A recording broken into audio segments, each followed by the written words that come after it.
Hello students, हम लोगों ने लास्ट क्लास में थर्ड लॉ ऑफ मोशन पढ़ा था। Is it okay? याद है आपको थर्ड लॉ ऑफ मोशन? चलिए एक बार रिवाइज करते हैं। जो थर्ड लॉ ऑफ मोशन आपने पढ़ा था, which was given by the same scientist Newton, according to this third law of motion हमें कुछ पता लगा था। क्या पता लगा था हमें? इस थर्ड लॉ ऑफ मोशन के अकॉर्डिंग हमें पता लगा था that every action has an equal and opposite reaction. Is it okay? ये बात हमने लास्ट क्लास में जानी थी और काफ़ी कुछ इसके बारे में हमने समझ भी लिया था। Is it okay? तो हम इसे ही थोड़ा और आज की क्लास में कंटिन्यू करेंगे, इसके कुछ एप्लीकेशंस देखेंगे, है ना, किस तरीके से ये हमारी डेली लाइफ में एप्लीकेबल होता है। तो चलिए शुरुआत करने से पहले हमने जो लास्ट क्लास में इसका एग्जाम्पल देखा था, थोड़ा सा उसे और डिस्कस करेंगे हम। Is it okay? देखिए हमने यहाँ पर बनाया था स्केट बॉय, याद है आपको? ओके, इस स्केट बॉय की हमने टक्कर करवाई थी। किसके साथ में टक्कर करवाई थी? With a wall. Is it okay? ये इसकी टक्कर हुई थी। सुनते जाइएगा ध्यान से, कुछ नई कॉन्सेप्चुअल बातें मुझे आपको यहाँ पर समझानी है। तो जब ये स्केट बॉय यहाँ पर जोर से आया या धीमे से आया, what ever the speed of the boy is, that is not a matter at all. फिलहाल सुनिएगा, हम जानना कुछ और चाह रहे हैं। तो when this boy collides with the wall, then what would happen? क्या होगा? इस बॉय ने वॉल के ऊपर क्या लगाया? फोर्स लगाया। ओके, और ये जो फोर्स लगाया, उस फोर्स को हमने क्या मान लिया? F1। ओके, ये फोर्स किसके ऊपर लगाया गया है? वॉल के ऊपर। किसने लगाया है? बॉय ने लगाया है। Is it okay? तो हम चलो यहाँ पर मेंशन कर लेते हैं, दैट इज द फोर्स, बहुत ध्यान से सुनिएगा, force applied on the wall. Is it okay? Force applied on the wall. इसके बदले में इस फोर्स जो अप्लाई किया गया है बॉय के थ्रू वॉल के ऊपर, उस फोर्स को हमने क्या बोला था? उस फोर्स को हमने बोला था एक्शन। और इस एक्शन की क्या हुई थी? रिएक्शन, है ना। रिएक्शन किसने करी थी? वॉल ने करी थी। किसके ऊपर करी थी? बॉय के ऊपर करी थी। क्या लगाया गया था इसके ऊपर? फोर्स लगाया गया था। चलिए हम इस फोर्स को एक न्यू सिंबल प्रोवाइड कर देते हैं, है ना। ये जो न्यू सिंबल हमने प्रोवाइड करा है, let it be F2 symbol provide कर देते हैं। ठीक है, आगे चलिए। अब हम लिखते हैं this is equal to, as it is mentioned already in the law, that every action has an equal and opposite reaction. मतलब जितना फोर्स ये बॉय इस वॉल पर लगाएगा, उतना ही फोर्स ये जो वॉल है ये इस बॉय पर लगाएगी। तो मतलब ये जो F2 है, force, this is the force applied on the boy. बहुत ध्यान से देखिएगा, these two forces are equal. Sorry, not body, this is boy. हम बॉय कंसीडर कर रहे हैं, बॉय लिखते हैं, वैसे तो आप बॉडी भी लिख दें तो भी चलेगा। तो this is the force applied on the boy. Is it okay? And as according to this third law of motion, these two forces are equal in magnitude. ये बात मैंने आपको लास्ट क्लास में समझा दी थी कि अगर बॉय जोर से आ रहा है, जोर से वॉल पर फोर्स लगा रहा है, तो वॉल भी जो रिएक्शन करेगी बॉय के ऊपर, जो फोर्स लगाएगी वॉल बॉय के ऊपर, वो फोर्स भी कैसा होगा? बहुत ज्यादा होगा। कम फोर्स लगाएगा, धीमे से आएगा बॉय, वॉल से धीमे से टकराएगा, तो वॉल भी जो रिएक्शन करेगी वो भी कैसा होगा? स्लो स्पीड में होगा। आ गई बात समझ में? तो मतलब ये दोनों फोर्सेस बराबर होंगे। और इस अपोजिट डायरेक्शन को मेंशन करने के लिए हम यहाँ पर क्या लगा रहे हैं? नेगेटिव साइन लगा रहे हैं। F1 is equal to minus F2। इतनी बात समझ में आई? अब जब हम यहाँ पर force applied on the wall लिख रहे हैं, तो हमें यहाँ पर mass of wall into acceleration of wall लिखना होगा, है ना, mass of wall MW, M का मतलब मास और W का मतलब wall, is it okay? So force F1 is equal to mass of wall into acceleration of wall, that is equal to force applied on the boy, that means mass of boy, मैं पूरा B लिख देती हूँ आपको अच्छे से समझ में आ जाए, ऐसे B लिख देते हैं, ठीक है, मास of boy into acceleration of boy, Is it okay? This is the force which are equal to each other. पर अगर अपन ध्यान से सोचें तो देखो बात ऐसी है कि जब बॉय मानो कि फुल स्पीड में आ रहा है ना, हाई स्पीड में आया और उस हाई स्पीड में जाकर के इस बॉय ने किसको टक्कर मारी? वॉल को। तो क्या होगा? वॉल के अंदर एक्सेलरेशन प्रोड्यूस होगा, वॉल थोड़ी खिसक जाएगी, रूम थोड़ा बड़ा हो जाएगा, ऐसा होगा? नहीं, बिल्कुल भी नहीं, ऐसा कुछ भी नहीं होगा। मतलब और बॉय का कुछ होगा? बॉय का तो बहुत कुछ हो जाएगा।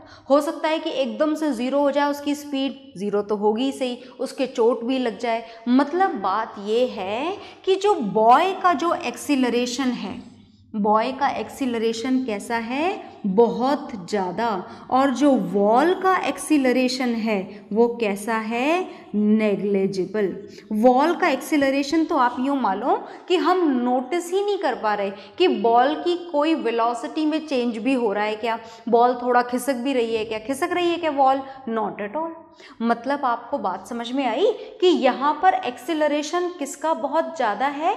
बॉय का एक्सीलरेशन बहुत ज़्यादा है। वॉल का एक्सीलरेशन कैसा है? Almost negligible. तो ऐसा क्यों हुआ? जब फोर्स बराबर लगे हैं, बॉय ने जितना फोर्स वॉल पे लगाया है, वॉल ने उतना ही फोर्स बॉय पे लगाया है, अगर ऐसा बोल रहा है third law of motion, then the same thing should happen. जितनी जोर से बॉय रुका उतनी जोर से वॉल खिसक जानी चाहिए थी, पर नहीं खिसकी। क्यों नहीं खिसकी? कारण ये है, ध्यान से देखिए, इन दोनों का प्रोडक्ट इन दोनों के प्रोडक्ट के बराबर है। तो अगर यहाँ पर वॉल का मास कम है, सॉरी ज़्यादा है, तो एक्सेलरेशन कैसा होना चाहिए? कम। यहाँ पर बॉय का मास वॉल के कंपैरेटिवली बहुत कम है, तो इस प्रोडक्ट को इक्वल रखने के लिए एक्सेलरेशन कैसा होना चाहिए? ज़्यादा।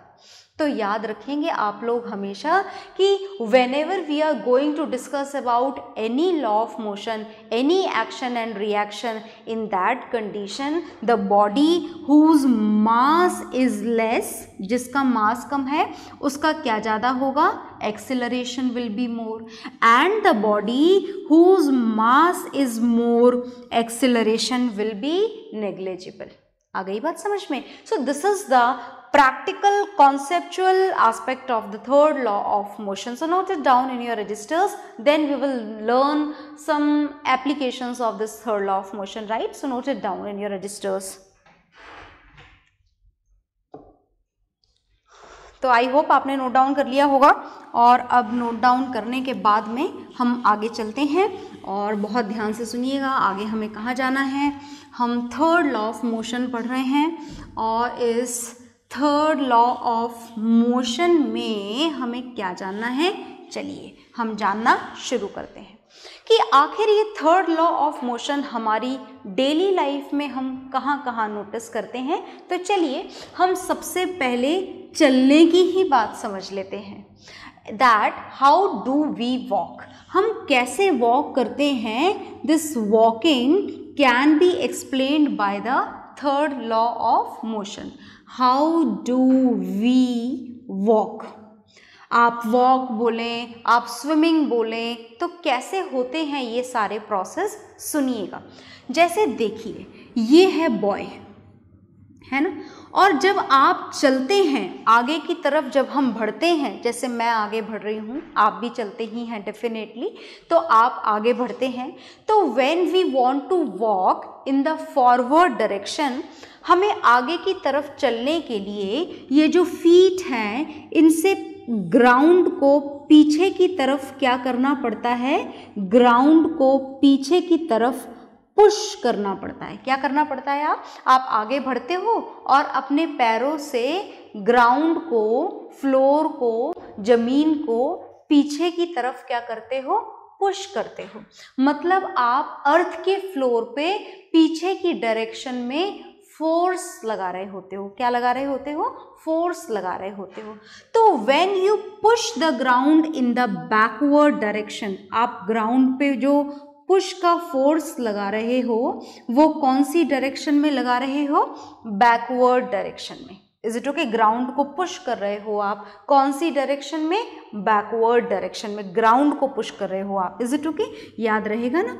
इन दैट वे ये जो ग्राउंड की पुशिंग हो रही है आपके पैरों से बैकवर्ड डायरेक्शन में, in terms of this third law of motion, this pushing of ground in the backward direction can be defined as action. इसको क्या बोला जाता है? इसको बोला जाता है एक्शन। और हमें थर्ड लॉ ऑफ मोशन ने पहले ही बता दिया कि action, each and every action has an equal and opposite reaction. तो जब हम ग्राउंड को पीछे की तरफ पुश करते हुए जाते हैं तो ग्राउंड भी हमारे ऊपर फोर्स लगाएगी। Is it okay? अर्थ का फ्लोर भी हमारे ऊपर फोर्स लगाएगा and that force will be in the forward direction. जो अर्थ हमारे ऊपर फोर्स लगाएगी वो कौन सी डायरेक्शन में लगाएगी? फॉरवर्ड डायरेक्शन में, है ना। आपने किस पर फोर्स लगाया? आपने अर्थ पर फोर्स लगाया। अर्थ ने किस पर फोर्स लगाया? अर्थ ने आपके ऊपर फोर्स लगाया। तो एक्शन आपने किधर करा? On the floor of the earth. Reaction किधर हुआ? इन the forward direction. Is it okay? तो आपका ग्राउंड को पुश करना क्या था? एक्शन। ग्राउंड का आपको आगे की तरफ भेजना क्या था? रिएक्शन। तो जितनी जल्दी जल्दी फोर्स लगाओगे, जितना ज़्यादा, उतना ही ज़्यादा अर्थ आपके ऊपर फोर्स लगाएगी and that will decide the speed of your walking. Is it okay? In the same way, when you are going to swim in the water, अब आप क्या कर रहे हैं? स्विम कर रहे हैं। तो जब आप स्विम करते हैं तो स्विमिंग के दौरान भी आपका यही कॉन्सेप्ट होता है। दोनों ही हाथों से आप वाटर को क्या भेजते जाते हो? पीछे भेजते जाते हो। अपने हाथ से, अपने पैर से आपका एक ही काम होता है कि वाटर को पुश करना। आप अब यहाँ पर किसको पुश कर रहे हो? अब आप यहाँ पर वाटर को पुश कर रहे हो। और वाटर को कौन सी डायरेक्शन में पुश कर रहे हो?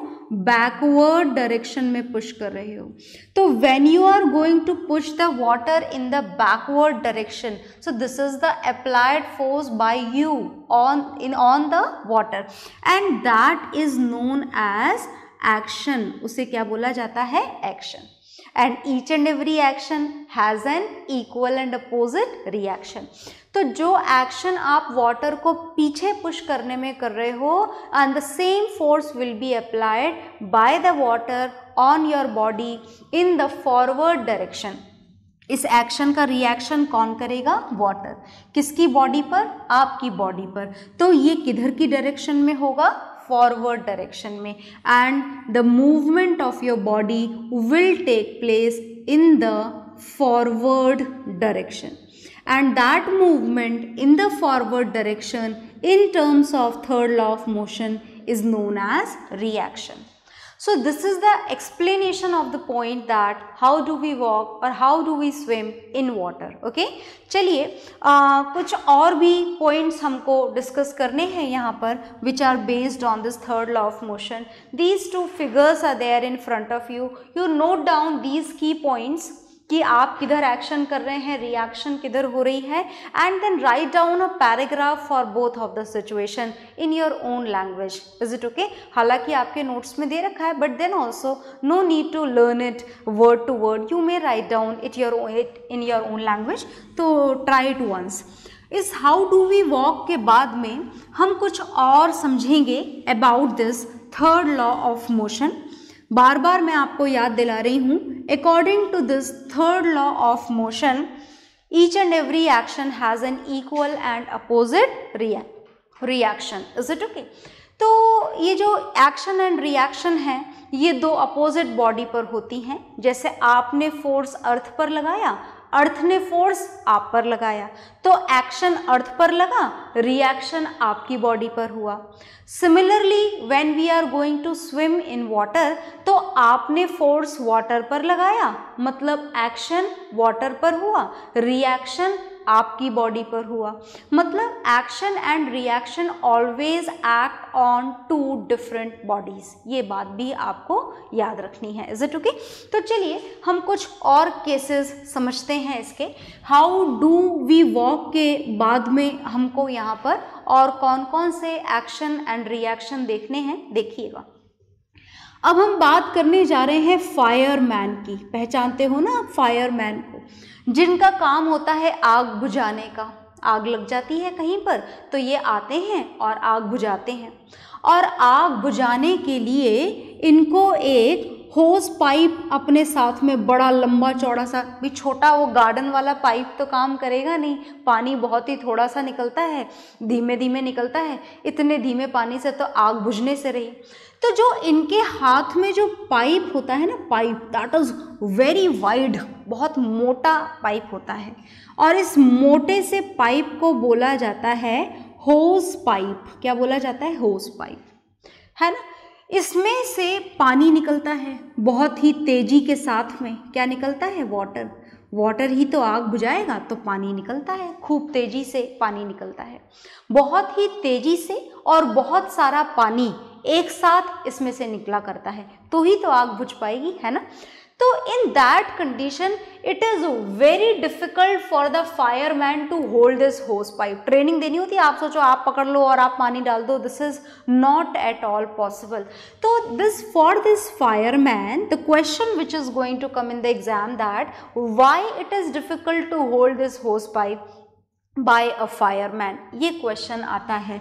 क्या है डिफिकल्ट काम? जो डिफिकल्ट जॉब है, डिफिकल्ट जॉब है, it is difficult to hold this hose pipe by a fireman. मुश्किल काम होता है इसे पकड़ के रखना, है ना। क्यों भाई इतना मुश्किल क्या होता है? सुनिएगा ध्यान से, इतना मुश्किल क्या होता है। इतना मुश्किल ये इसलिए होता है क्योंकि ये वाटर एक ग्रेट फोर्स के साथ में फॉरवर्ड डायरेक्शन में बाहर निकल रहा है, और बहुत ही स्पीड के साथ में निकल रहा है, और जितनी स्पीड के साथ में निकल रहा है that is known as action. ये जो मूवमेंट ऑफ वाटर है, movement of water in the forward direction with great force is known as action. और आप तो पिछले लास्ट क्लास से एक ही बात पढ़ रहे हो, each and every action has an equal and opposite reaction. मतलब जितनी जोर से ये वाटर आगे निकल रहा है, उतनी ही जोर से ये पीछे बैकवर्ड डायरेक्शन में क्या करेगा? बैकवर्ड डायरेक्शन में रिएक्शन करेगा। मतलब रिएक्शन का फोर्स भी उतनी ही तेजी से लगेगा, जो किसके ऊपर लग रहा है? इस फायरमैन के ऊपर। तो because of this reactional force, ये जो फायरमैन है, इसका होस पाइप को पकड़ के खड़े रहना ये बहुत मुश्किल काम हो जाता है ना, डिफ़िकल्ट जॉब होता है, क्योंकि इतना फोर्स सह करके उसे सीधे खड़े रहना पड़ता है। ठीक है, आई बात समझ में? तो चलिए आगे चलते हैं और हम कुछ और समझते हैं। देखिएगा ध्यान से, और क्या समझना है हमको। नेक्स्ट ऐसे ही कुछ एग्जाम्पल्स हमको समझते जाने हैं। ऐसे तो देखो थर्ड लॉ ऑफ मोशन के तो ढेरों एग्जाम्पल्स हैं, we are going to learn a few of them, थोड़े से हम पढ़ने जा रहे हैं। तो चलिए मैं आपको यहाँ पर थर्ड एग्जाम्पल बताने जा रही हूँ, and this is the third example. ये थोड़ा ध्यान से सुनना, मैं आपको इसमें थर्ड लॉ ऑफ मोशन का न्यूमेरिकल व्यू भी थोड़ा सा क्लियर करूँगी, ध्यान से सुनिएगा। देखिए ये है आपकी गन, ठीक है ना, टॉय गन नहीं है ये, ओके, गन है ये, पिस्टल है ना, जिसमें से प्रॉपर वो निकलती है ना, जो पुलिस वगैरह के पास में होती है, ऐसी गन है ये, ओके। अब ये गन है और ये गन के अंदर है बुलेट, बहुत ध्यान से सुनना। ये क्या है? इसके अंदर बुलेट है, और ये क्या है? इसके अंदर गन है। आप सुना ध्यान से करो ताकि एग्जाम्स में आप अपनी लैंग्वेज में आंसर लिख सको। जब कॉन्सेप्ट क्लियर हो जाते हैं तो हम आंसर अपनी लैंग्वेज में लिख सकते हैं. Okay, so listen to me very carefully. So this is a gun and a bullet is present inside it. Gun and bullet are there. Okay, अब क्या होने वाला है जी, शूट करेंगे हम. ओके, हम करें या कोई और करे. ओके, सुनिएगा ध्यान से. तो जब शूट करेंगे तो उसमें से बुलेट बहुत तेजी से निकलती है. ओके, बहुत तेजी से. स्पीड कितनी होती है? बहुत ज़्यादा होती है. 100 मीटर्स पर सेकेंड, 150 मीटर्स पर सेकेंड, ऐसे बहुत ज़्यादा स्पीड होती. ज़्यादा ही तो होनी पड़ेगी, तो ही तो जाएगी और जिसको नुकसान पहुंचाना चाहते हैं उसको नुकसान पहुंच पाएगा उससे. Is it okay? तो ये जो बुलेट है, it moves in the forward direction with a very high speed. बहुत ध्यान से सुनना. And this movement of this bullet in the forward direction with this very high speed is known as action. इसे क्या बोला जाता है? एक्शन, है ना. चलिए, जब बुलेट बाहर निकलेगी फॉरवर्ड डायरेक्शन में तो ये तो एक्शन हो गया. इतनी जोर से निकली, बहुत जोर से, है ना. Depends, speed of bullet depends on the type of rifle from which it is coming out. Okay, so this is going to finally coming out with a very high speed, and this movement of this bullet in the forward direction with this great force is known as action. And according to third law of motion, equal and opposite reaction will be there. किस पर होगी equal and opposite reaction? Equal and opposite reaction होगी इसके ऊपर. किसके ऊपर? Gun के ऊपर. गन के ऊपर क्या लगेगा? Reaction force. एक्शन क्या हुआ? बुलेट का निकलना. कैसे हुआ? बहुत हाई स्पीड से. रिएक्शन क्या हुआ? इस गन का पीछे जाना, है ना. गन थोड़ा सा पीछे जाती है, थोड़ा सा पीछे जाती है. अच्छा सोचो जरा कि बुलेट जितनी जोर से आगे जाती है, अगर गन उतनी ही जोर से पीछे जाए तो क्या होगा? बहुत मुश्किल हो जाएगा. कोई फायर करना ही नहीं चाहेगा, शूट करना ही नहीं चाहेगा. तो ऐसा होता है क्या? नहीं, ऐसा नहीं होता. जितनी जोर से बुलेट आगे जाती है उतनी जोर से गन पीछे नहीं जाती है. गन धीरे से पीछे जाती है. तो फिर ऐसा क्यों हुआ कि बुलेट इतनी जोर से निकल रही है, गन इतनी धीमे से पीछे जा रही है? इतने धीमे से भी नहीं जाती. थोड़ा टाइट पकड़ के रखना पड़ता है गन को, वरना शोल्डर में प्रॉब्लम हो जाती है सोल्जर्स वगैरह को. और अगर कोई न्यू कमर चलाए तो प्रॉब्लम थोड़ी ज़्यादा भी हो सकती है. बट देन ऑल्सो कितनी भी जोर से जाए, बुलेट की स्पीड से गन पीछे वापस नहीं जाती है. कारण समझ में आ गया ना? क्योंकि यहाँ पर बुलेट का मास क्या है? बहुत कम. तो एक्सेलरेशन, मास कम है तो एक्सेलरेशन क्या होगा? ज़्यादा. किसका? बुलेट का. ये हमने किसके लिए लिखी है बात? ये बात हमने लिखी है बुलेट के लिए, है ना. समझ में आ रहे हैं ना मेरे साइन के मतलब? देखो, mass is in the downward direction, that means it is less and therefore its acceleration is more and start moving in the forward direction with a very high speed. Is it okay? And when we are going to talk about this gun, then what would happen? Gun पे क्या लग रहा है? Reaction force लग रहा है. बराबर होगा क्या? बिल्कुल बिल्कुल बराबर होगा. जितना फोर्स इस बुलेट पे लग रहा है, एग्जैक्टली सेम फोर्स किस पर लगेगा? एग्जैक्टली सेम फोर्स गन पर लगेगा. पर प्रॉब्लम क्या है? प्रॉब्लम नहीं है, ये तो सोल्यूशन है. देखो कि यहाँ पर इसका मास क्या है? ज़्यादा बुलेट के comparatively, and because of that its acceleration will be less. Mass ज़्यादा है तो एक्सेलरेशन क्या हो जाएगा? कम. मतलब जितनी तेजी से बुलेट आगे जाएगी उतनी तेजी से गन पीछे नहीं आएगी. गन पीछे तो जाएगी बैकवर्ड डायरेक्शन में, but with less velocity when it is compared with the velocity of bullet. Is it okay? तो याद रखिएगा इस बात को. और एक नाम मैं आपको और बताना चाहती हूँ, that the velocity with which the gun moves in the backward direction, that velocity is known as recoil velocity. क्या बोला जाता है? इस गन के पीछे आने की वेलोसिटी को, इस गन के पीछे आने की वेलोसिटी को बोला जाता है recoil velocity. Is it okay? तो this is the case of bullet and gun. इसके ऊपर ढेरों न्यूमेरिकल्स आते हैं हमारे एग्जाम्स में और आपकी एनसीईआरटी बुक में भी गिवन है, but that will do later. Okay, तो फिलहाल आप ये डायग्राम बना लें and try to write down this explanation in your own language. Okay, तो वीडियो पॉज करके इसे आप नोट डाउन करेंगे और याद रखेंगे कि इसका मास ज़्यादा है, because of that its acceleration is less, and here the mass of bullet is less, therefore its acceleration is very very high. Okay, तो ये आपने देखा बुलेट वाला एग्जाम्पल। और भी एग्जाम्पल हैं क्या? देखिए एग्जाम्पल्स तो बहुत सारे हैं, पर मैं आपको फिलहाल यहाँ पर लास्ट एग्जाम्पल बताने जा रही हूँ, तो ध्यान से सुनिएगा। ये जो लास्ट एग्जाम्पल हम देखने जा रहे हैं, ये हम देखने जा रहे हैं रॉकेट का।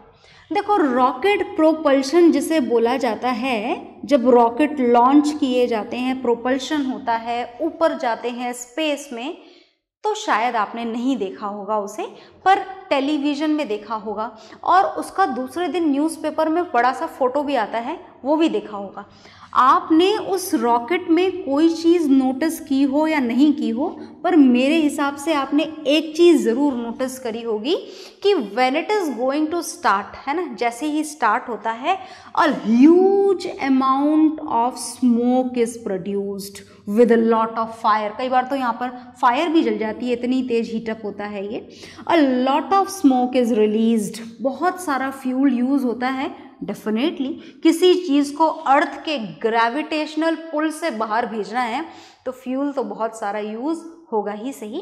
तो when this fuel Burns in the rocket propulsion, it start releasing a lot of smoke, खूब सारा स्मोक प्रोड्यूस होता है, and this smoke it moves in the downward direction. ये जो स्मोक निकलता है, जो धुआं निकलता है, बहुत ही स्पीड के साथ में कौन सी डायरेक्शन में निकलता है? डाउनवर्ड डायरेक्शन में।